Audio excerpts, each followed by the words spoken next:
In the late 22nd century, humanity was beginning to fade away. Before our species became eaten completely by Kara, pioneer ships were appointed Hail Mary colonist missions. The Cicada was one such vessel, destined for Zazura, 14 light-years away from the nearest phase gate. During its voyage, the Cicada veered drastically off course to a system unknown to our kind. Falling towards a planet-sized moon, the Cicada spun and spun with deadly centrifugal force, resulting in the hull ripping away and scattering across the sea. A single bit of the hull containing a sleep bay landed in the coral gardens. We were in that sleep bay. 26 colonists would be printed, and leading them would be Sophie and Nahima. This place was obviously not Zazura, so it would be named Proteus. With limited resources and blueprints, the colonists built Camp 1, made entirely of base tubes. It wasn't structurally sound and would not stand the test of time. Naima was a part of the first wave to build it. However, all of the first wave seemed to have vanished. Naima has no memory as to what happened. This would also lead to all pioneers learning that they can be reprinted upon death. A large habitat, called Habitat, would be built north of where the Welcome Center would be established. After learning that they can be reprinted, the Welcome Center would be built right next to Sleep Bay 3. The tadpole pens were constructed to send out expeditions for materials, and the Hot Cave base camp was constructed either before or after the tadpole pens. But despite all this infrastructure being built for the colonists, there was a big problem. The colonists couldn't eat anything without poisoning themselves, causing intestinal blockages. There's no plant life on this planet. Somehow the building blocks here are vastly different from most worlds. They starved and reprinted themselves endlessly, while occasionally feeding off of pulp. The seawater was contaminated with an unusually high amount of metals, as well as the Protea virus. And to top it all off, the atmosphere had xenon in it. 3 months would be as long as you could live until you died from the planet's poison. That is, until Anita, nearing death's door due to all the poisoning, sacrificed herself to the angel comb. From then on, anyone who inherited the genes from the angel comb would be granted the traits needed to digest proteins on Proteus. However, this would come at a cost. This would also begin the effects of Maysfield syndrome. You know, the call to the tree. If you made it this far, I know you hear it too. Zip would also develop Maysfield syndrome and go to the hot caves. She would then try to convince everyone to come with her and live in the hot caves. It has everything, she'd say, but something was wrong with her. She was adapting to the heat far more than the others. She would get cold when she was away, so much so her lips turned blue, even in lukewarm waters. She spent so much time down there. Eventually, the unthinkable happened. She would drift and sink to the bottom of the hot caves, right next to the World Tree Branch. She would leave behind a very important access key used to access the NoA at the tadpole pens. When she reprinted, NoA reset her completely. This disturbed every colonist, as they would find out that the NoA can roll you back to a presumably more obedient state. The Coral Garden bases weren't the only bases made. There was another built in the Axum ruins. This would lead to the discovery of the tailings, first discovered by Mantis. According to the colonist logs, you don't want to interact with them. The tailings murdered so many of the colonists. Upon murdering Iso, he would leave a log after reprinting it in the wreckage near the Welcome Center about securing the perimeter. There is a tailings village in the thermal vents area, but it's unknown when it was established in relation to the colonists. Singh would go on to research much of the Axum and tailings. The tailings are descendants of the Axum, who seem to have lost their way. They were able to almost feel electricity. Their evolution through technology differs from humans greatly, having electricity before fire. Singh would try to escape the tailings during the massacre, only to have his tadpole ripped to pieces by a collector leviathan. Due to the discovery of the tailings and the massacre they caused, Sophie would restrict the ruins as a protected zone. She described that there were things that would slurp you up like a soft-boiled egg. She also explains how none of them are ready to be like Riley Robinson, who discovered so much by going such a short distance. They needed more time to prepare. In the canteen wreck, Naima would begin to theorize how exactly the cicada got here. It would seem none of us actually remember the cicada crashing. Mantis says he heard rumors of an architect phase gate being discovered on 4546b, and it's where the frontiersmen got their mini phase gate technology. The frontiersmen being the ones who are fighting the Kara back home, or were. I'm not so sure now. But back to what I was saying. Perhaps NoA picked up something and changed the course of the cicada. Thing 1 and Thing 2 begin to realize that they can't actually swear in English, and begin to wonder if NoA can edit them. Chap is running out of time in his body, so Sophie helps assist him in death so he can reprint. The plan, as flawed as it is to just reprint if he gets sick enough. This cycle would repeat for about 2 years. Naima gets attacked by one of the bloom parasites and alludes to the parasites liking marrow breach blood, and fears that these parasite squids may be infected with a form of rabies. Naima sends Wonder and Ander out to document field notes on the Protea virus that's been harming everyone thus far. Ander documents his findings at the crab tower. Something very unusual is happening with the tower, as there is a live mass inside the coral. We know the crabs wear the coral domes, but it's still unclear just what is happening to these crabs. The Protea virus is presumably able to change you down to the molecular level.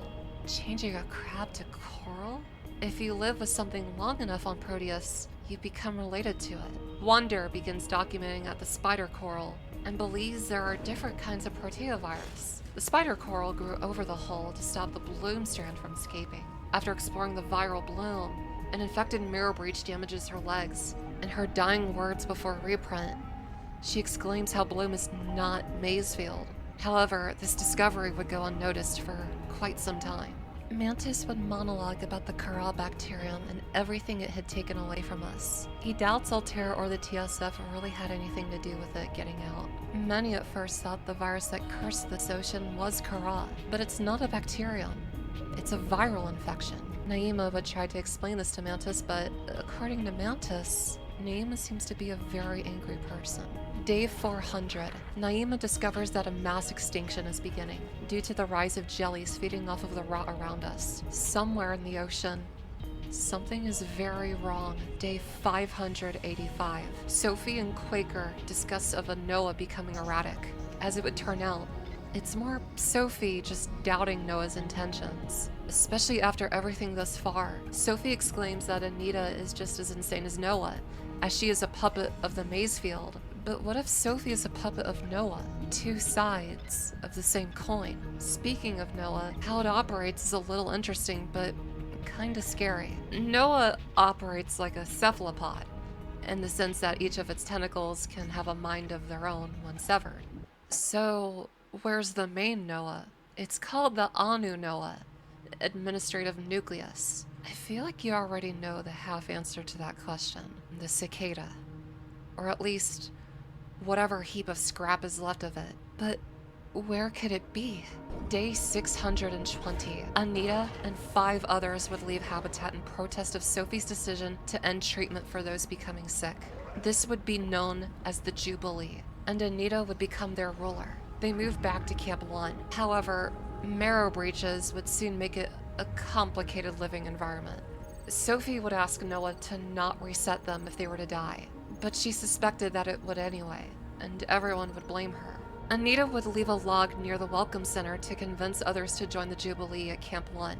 Many would begin to join the Jubilee group, including but not limited to Rhiannon, Thing 1, Thing 2, Sing, and ISO. Day 648. Chap is gravely ill again and needs Sophie to end him prematurely so he can reprint in a healthier body. However, Chap reports the Jubilee were tampering with Sleep Bay 3. The NoA cable from Bay 3 and Habitat has become severed. This is so the NoA can't reprint older versions of them stored in Sleep Bay 3, but instead, more recent versions. Chap, in his dying breath, is afraid that NoA could begin to reset everyone again and again. Day 665, Sophie and Naima meet together and have a conversation about what the future holds for them and their people. Anita's Jubilee group is harming the ecosystem more than they suspected. Sophie didn't even think it was that bad until Naima informed her that the entire biosphere feeds off of its own dying corpse. And it's not limited to just the coral gardens. Day 755, Dr. Wu discovered that there are different strains of bloom virus, and the one that causes Maysfield syndrome could be the same one tainting Anita's angel comb. Dr. Wu is the one who would make the sonic resonator usable against the viral bloom we've been fighting up to this point. Day 758. Then, the riots began. Chap and Mantis had explosives and bombed habitat from the inside. Fires would start. NoA even drowned Quaker by flooding the base to stop the fires. Naima would blow up the Welcome Center as well, sending Sleep Bay 3 down 600 meters into the hole we woke up in, and would leave behind messages for us that you've clearly heard by now, that you're the last human alive.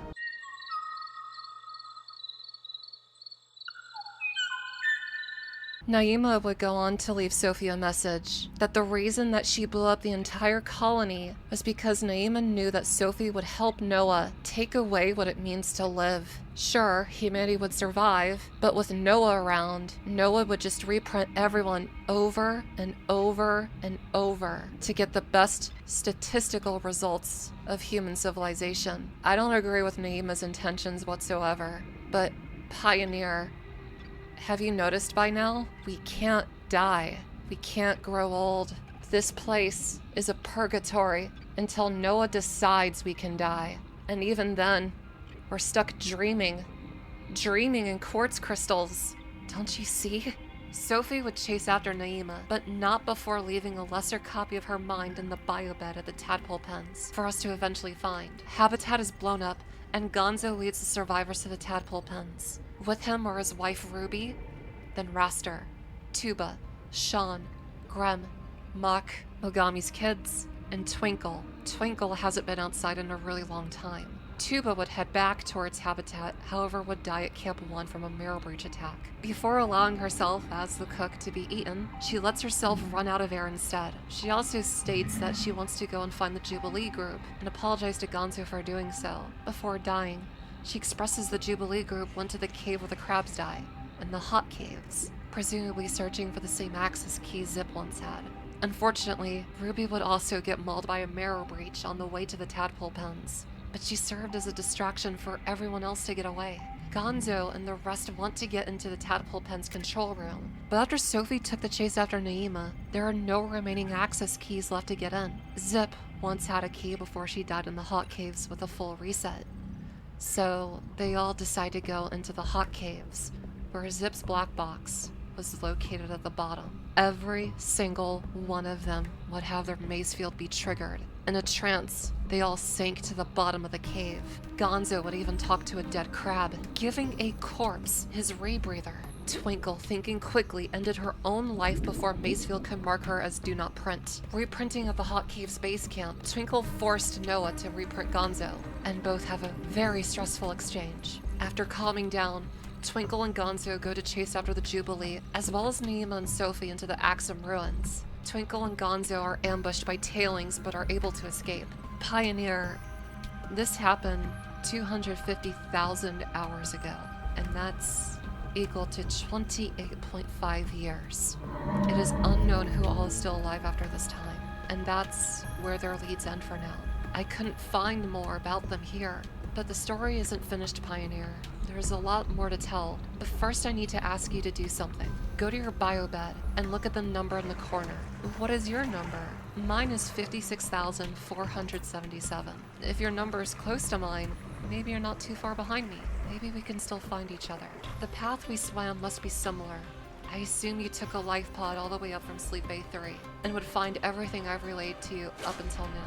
You found the tadpole pens with the Sophie emulation inside. She told you everything about the riots, the Kara, and that you could be the last human alive. You would cross the trench to the Axum ruins. The Axum. Their story is strange, Pioneer. You have surely seen the architect-looking monolith nearby? The Rosetta Stone. Because the wordings of the messages are the same in Architect, we're able to read everything on the stone. There's prime numbers, expressions of joy, but more importantly, the Axum were calling to the architects. We call you architects. We call ourselves the Axum. This world is Proteus. We beg your pardon. We called to you for help. We know it is your delight to visit and study. We believe this observatory will survive our drowning. We chose it to hold our message. Open the observatory. Find the computer hidden inside. It will tell you what we ask. Pioneer, what do you think they mean by drowning? I have my own theories, and just why this place is called Proteus.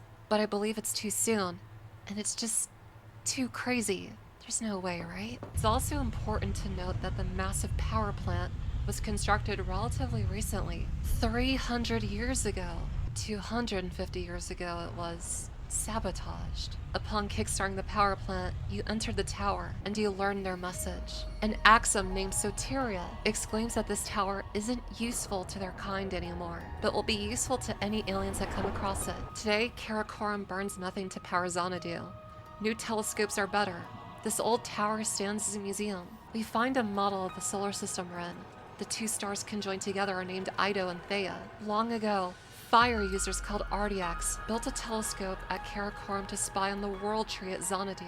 After the 0 year, when the daughter fell from space, all Axum fled to deep water. The telescope was destroyed. In the year 500 Pi, brave Magi and Vepbirds returned to Karakoram. They built this observatory to study the erratic messenger. The Axum called to the architects to help them. The world trees are dying. Their angels cry out to us.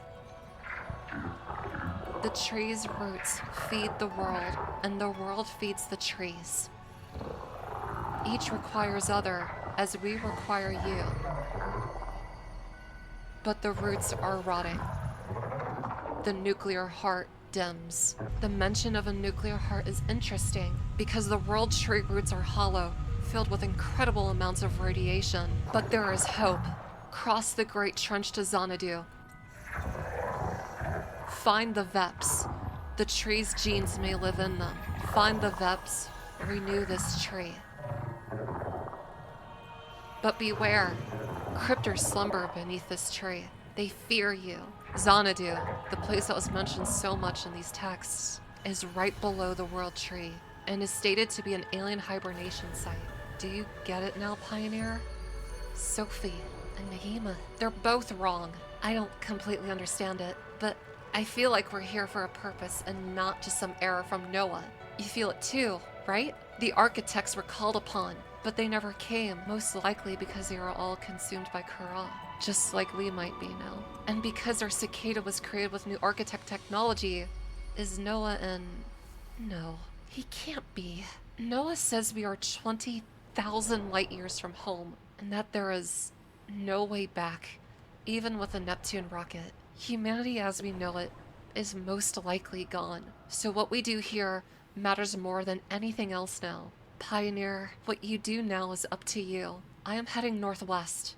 I feel a pull there.